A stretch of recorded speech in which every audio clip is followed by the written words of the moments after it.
E kaunti ma Migori en Joriemb boda e kaunti no dwaro mondo piny owacho konygi e tieko midhieche ma oting'o siasa mar akweda, nok mar tiegruok kod mamoko mathiro sektani, kendo sirogi e weche mag dongruok e seche ma gin giwegi gitemo keto kenge mag nyayo dongruok e kindgi giwegi. Joriemb miyowa mathoth. Sekta mar boda medo dongore, karwer mathoth medo yudo tich e sektani. E kaunti ma Migori, malora were gana par, yudo nweng'o margi kawuok e ohalani mar boda. Sektani mar boda ka opogore kod kelo nweng'o ne oganda mathoth, bende sektani kuom kinde mathoth osetudi kod weche mathoth ma oting'o timbe magalagala. Kata kamano, lokruok osebedo e sektani mar boda ka jokanyo sektani wach ni sani gintie kod yore dongruok ma opogore ma oting'o sirwechego mag somo mag nyithindo, timo hendni kaachiel kod mamoko. Wachak wayudo ni boda lo kata nyuola gi ng'ato ma ka ng'ato nigi shida gibedo kanyakla achiel, gibet piny to gikonyo ng'ani ma nyithindo moko gichulo nigi fee. Nyochako wach hash no nyaka watieki mwaneno wachulo hash no. Bang' hash nyaka wane ni orubaragana be ochako yudo gimopogore gi hash. Kaluwore kod lokruok ni ma ineno e sekta mar boda, nyaka jogo eko mok riemb boda bende sani osedonjo riwruok mar joriemb boda kendo gitimo weche mag dongruok ka giriwore kamoro achiel. To obieso timo jakanyo riwruokno mar joriemb boda mar orubaragana wacho ni nywando nyaka jogo eko mok joriemb boda e riwruok mag joriemb boda osekelo riekni manyien ma bende koro nyaka sani nyayo dongruok e sektani.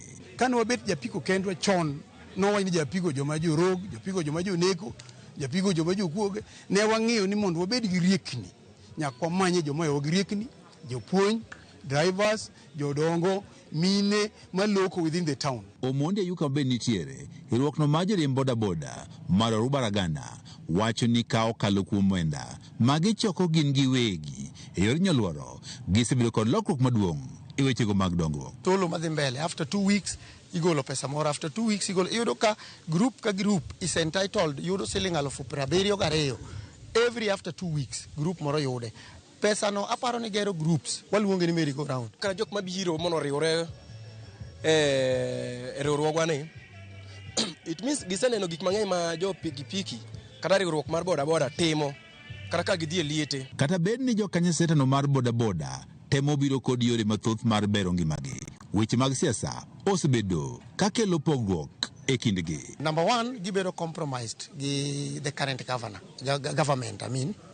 Koro yudo ka jatelo koro eno serve interest mar government, we will gi serve interest mar jogene. Future plans ma wan go kaka jo orubaragana, mokwongo nyaka wati gi jotelo te. E kinde ma joriemb boda e kaunti ma Migori temo keto sektani mondo bedi kaka ohendni mamoko, giwacho ni piny owacho pok osedewogi ahinya kata beno osuru ma gigolo to bende koro thoth mokalo. Ondiko ji mang'eny ma ka ok nyal ng'iye gi wang' maber to jogi ok nyal konyore. Ngeche ni utiyo hand to mouth.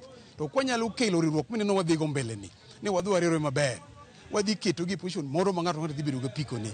Koro yudo ka sektani en sekta ma joma rwake telo kawuono nyaka gichiwre mar tete a sektani. Joriemb boda gi bende wacho ne gikalo midhieche mathoth ma oting'o onge mar rito kwe makare ni gin giwegi e kinde mag timo ohala, onge mar tiegruok makare kaachiel kod koso kata okumba mar thieth ma bende nyaka sani thiro handgi ni.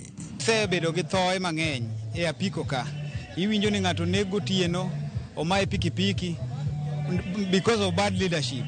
To wadwa ni mondo wayier maber jatelo manyalo terowa kamoro. Sektani dwa ni mondo puonje ji, kech ka puonjruok onge, dongruok onge. Kamoro amora ma ng'ato kopuonje gimoro maber, onge gimaber maaye. Kata bed ni pod gikale midhieche mathoth, joriemb boda kaka mago mantiere riwruokno mar orubaragana wach ne giikore mar kelo lokruok e sektani ka okalo kuom telono makare. Joriemb, Ramogi TV, Migori.